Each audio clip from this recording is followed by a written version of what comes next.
এই চোখের সামনে কোরআন নজরে পড়ে। হুজুর সমস্ত আসবাবপত্রগুলো আমি একটা ব্যাগের মধ্যে গুছাইতে থাকলাম। হুজুর হঠাৎ করে আমার চোখ যেন কোরআনের দিকে বারবার নিয়ে যায়। আমি কোনোভাবেই কোরআন থেকে আমার চোখকে আমি সরাইতে পারতেছি না। সমস্ত জিনিসগুলো আমি পড়লাম, ব্যাগের মধ্যে পড়লাম, কিন্তু হুজুর কোনোভাবেই এই কোরআন থেকে যতই চেষ্টা করি চোখটা আমি কোনোভাবেই অন্যদিকে নিতে পারি না। কে যেন আমার চোখটা নিয়ে কোরআন শরীফের মধ্যে লাগাইয়া দিছে। যতবার চেষ্টা করি এই কোরআনটাকে থুয়ে যাওয়ার জন্য, কোরআনটাকে রেখে যাওয়ার জন্য, কোনোভাবেই হুজুর এই কোরআনটাকে রেখে যেতে পারলাম না। কে যেন আমার অন্তরের মধ্যে যেন এই কথা জাগ্রত হয়ে গেল। কোরআন যেন আমাকে হাতছানি দিয়ে বলতেছে, যুবক, সমস্ত কিছুর জায়গা তোর ব্যাগের মধ্যে হইল, আমি কোরআনের জায়গা কি তোর ব্যাগের মধ্যে হইল না? যুবক বলতেছে, হুজুর অনেক চেষ্টার মেহনত করার পরেও আমি কোরআনকে রেখে যেতে পারলাম না। তখন আমি যুবক সিদ্ধান্ত নিলাম, কত বড় বড় খ্রিস্ট ধর্মের পাদ্রীর ঘরের মধ্যেও তো ডজন ডজন হলি কোরআন রাখা আছে। তাহলে আমি তো নতুন মাত্র ইসলাম ধর্মকে ছেড়ে খ্রিস্ট ধর্মের মধ্যে দীক্ষিত হয়েছি। আমি তো সর্বপ্রথম, আমি তো নতুন কেবলমাত্র খ্রিস্টান ধর্ম গ্রহণ করলাম। খ্রিস্ট ধর্মের বড় বড় পণ্ডিতদের ঘরের মধ্যে ডজন ডজন কোরআন। তখন আমি এই কথা ভেবে কোরআনটারে সিনার মধ্যে নিলাম, কোরআনটারে হাতের মধ্যে নিয়ে বললাম, কোরআন, এতদিন যেইভাবে তোকে মহব্বত আর ভালোবাসা দিতাম, হয়তোবা আর তোকে এত ভালোবাসা আর মহব্বত দিতে পারতাম না। কারণ ইসলাম ধর্ম শান্তির ধর্ম, এই ধর্মকে ছেড়ে আমি একটা বেহায়া ধর্মে, খ্রিস্টান ধর্মের মধ্যে দীক্ষিত হয়ে গেছি। কোরআন আগে যেমনি ভাবে তোকে তিলাওয়াত করতাম, হয়তোবা কোরআন তোমাকে এত মহব্বত আর ভালোবাসা দিতে পারবো না, তবে কোরআন তোমাকে আমি আদর আর মহব্বত ভালোবাসা দিয়ে আমার ব্যাগের মধ্যে করে নিয়ে যাচ্ছি। কোরআন যদিও তিলাওয়াত করতে না পারি, কোরআন তোমাকে আমি আমার সাথে নিয়ে গেলাম। মুসলমান বন্ধুরে আমার এভাবে ওই এলাকার মধ্যে চলে গেল। যুবক বলল, হুজুর ওই জায়গার মধ্যে, ওই আমেরিকার আরেকটা সিটির মধ্যে যখন আমরা গেলাম, আমার সুন্দরী খ্রিস্টান ধর্মের পরমা সুন্দরী স্ত্রীকে নিয়ে আমি বসবাস করতে শুরু করলাম। এই জায়গায় যেই পজিশনে আমি কোরআনকে রেখেছিলাম, ওই বাসায় যাওয়ার পরে উপরে একটা তাকের উপর কোরআন শরীফকে সম্মানের জায়গায় রেখে দিলাম। এমন জায়গায় কোরআন রাখলাম যেই জায়গায় সর্বপ্রথম আমার দুইটা চক্ষু কোরআনের প্রতি যাবে। অন্য কারো প্রতি দৃষ্টি পড়ার আগে কোরআনের প্রতি দৃষ্টি পড়বে। মুসলমান, ঘরের মধ্যে কোরআনটা রাখলাম। আমি ঠিক মতো অফিসে যাই। 2-3 দিন যাওয়ার পরে এভাবে দৈনন্দিন, এখন আমি অফিস থেকে আসার পরে এখন আর সুন্দরী স্ত্রীর দিকে না তাকাই না, সর্বপ্রথম আল্লাহর কালামুল্লাহ শরীফের দিকে তাকাই। মুসলমান বন্ধুরে আমার এভাবে যাচ্ছে, কোরআনটা কোরআনের জায়গায় আছে। আমিও নিয়মিত সর্বদিক যদিও কোরআন তিলাওয়াত না করি, কিন্তু আমার মনের মধ্যে কোরআন আছে, আমার চোখের সামনে কোরআন আছে। দৈনন্দিন কোরআন তিলাওয়াত দেখেই যেন আমি মনের মধ্যে শান্তি আর ভালোবাসা পাই। এভাবে অফিস থেকে আসার পরে কোরআন দেখি, সুন্দরী স্ত্রীর চেহারার দিকে তাকানোর আগে সুন্দর কালামুল্লাহ শরীফের দিকে তাকাই।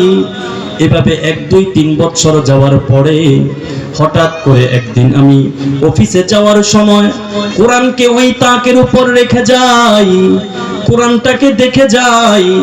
অফিস থেকে আসার পরে আইসা দেখি ওই তাকের উপর আজ আজকে কোরআন নাই।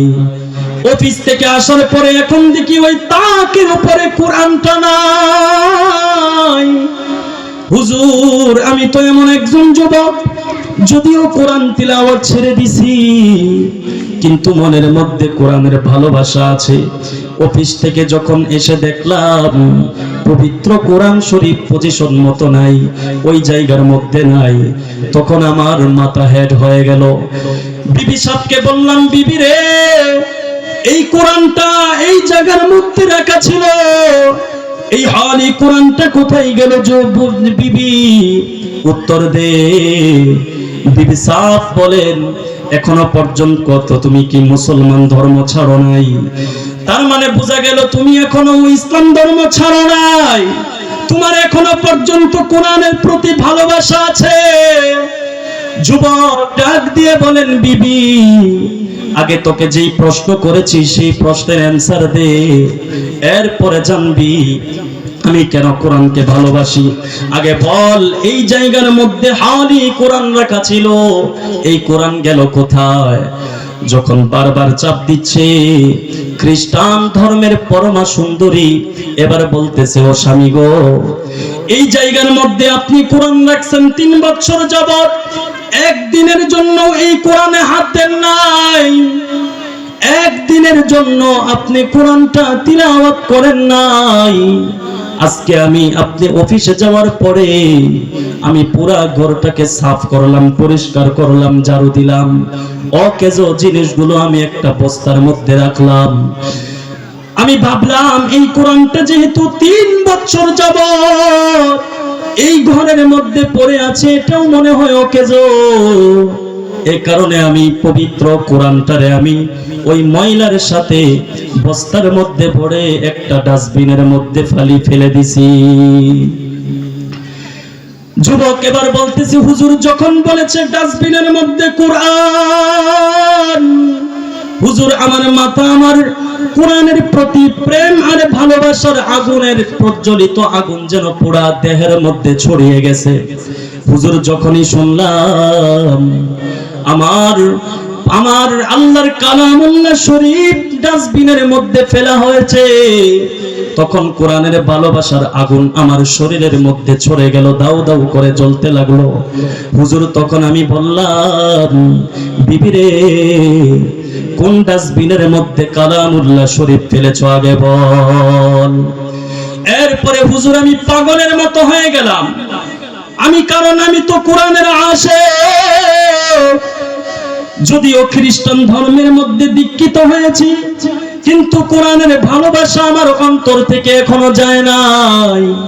কারণ কোরআন যদিও তিলাওয়াত না করি, কোরআন তো আমার সঙ্গে নিয়ে এসেছি।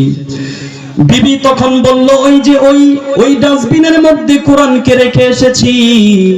হুজুর এতক্ষণে আমি মনে মনে চিন্তায় পড়ে গেলাম, আমি বড় নাফরমান, আমার জন্যই তো এই কোরআনটা যদি আমার সঙ্গে করে নিয়ে না আসতাম, তাহলে এই কোরআনকে আজকে ডাস্টবিনে যেতে হতো না।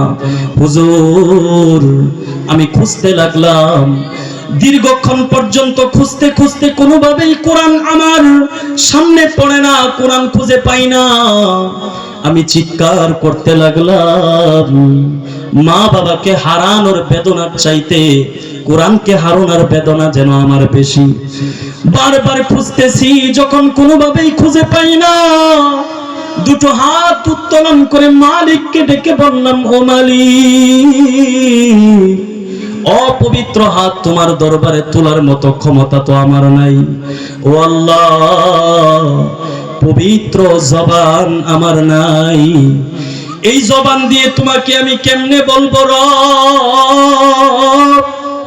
আমি আজকে যদি এই কোরআনকে সঙ্গে নিয়ে আসতাম, সঙ্গে যদি নিয়ে আসতাম, তাহলে এই কোরআনকে আজকে ডাস্টবিনে যেতে হতো না। ও আল্লাহ, মেহেরবানি করে আজকে তুমি কোরআনটা আমার হাতে তুমি দিয়ে দাও। অনেক খোঁজাখুঁজি করার পর যখন দোয়া করলাম, কিছুক্ষণ পরেই দেখি কোরআনটা কিছু ডাস্টবিনের ময়লার নিচের তুপের মধ্যে পড়ে আছে। মুসলমান, তখন আমি সাথে সাথে যখন আমি কোরআনটা দেখলাম, তখন কোরআনটারে হাতের মধ্যে নিয়ে বুকের মধ্যে জড়ায় নিলাম। এবার কোরআনের গায়ের মধ্যে অনেক ময়লা লেগে আছে, এই ময়লা পরিষ্কার করার মতো কোনো কাপড় নাই। হঠাৎ করে আমার কাপড়টা দিয়ে, আমার জামা দিয়া কোরআনের গায়ের ময়লাগুলো মুছলাম, আর কোরআনটারে বুকের মধ্যে জড়াইলাম। বললাম, ও আল্লাহ, তুমি কোরআনটা আমার হাতে পৌঁছে দিলে। শুকরিয়া আদায় করতে লাগলাম। কোরআনটাকে বুকের মধ্যে নিয়ে ঘরের মধ্যে প্রবেশ করলাম। খ্রিস্টান ধর্মের পরমা সুন্দর কি ডাক দিয়ে বললাম, বিবি রে, এতদিন পর্যন্ত এই হলি কোরআন সম্মানের জায়গায় রাখা ছিল, এতদিন পর্যন্ত এই কোরআনের গায়ে তুই হাত দেস নাই, আমিও তোর উপর হাত দেই নাই। এতদিন পর্যন্ত এই তাকের উপর কোরআন রাখা ছিল, তোর হাত এই কোরআনের উপর লাগে নাই। আজকে যেহেতু সম্মানিত জিনিসটা, সম্মানিত আল্লাহর কালামুল্লাহ শরীফ সম্মানের জায়গা থেকে সরিয়ে অসম্মানের জায়গায় তুই নিক্ষেপ করলি, তোর মতো সুন্দরী পরমা সুন্দরীকে এক্ষুনি আমি 3 তালাক দিলাম। তোর মতো তুই চলে যা, আমি কোরআন নিয়ে আমি আল্লাহর দিকে রওনা দিলাম। মুসলমান বন্ধুরে আমার, এরপরে যুবক বললেন, হুজুর, যখন আমি এই কোরআনটা নিয়ে আজ আপনার এই মসজিদের সামনে আসলাম, তখন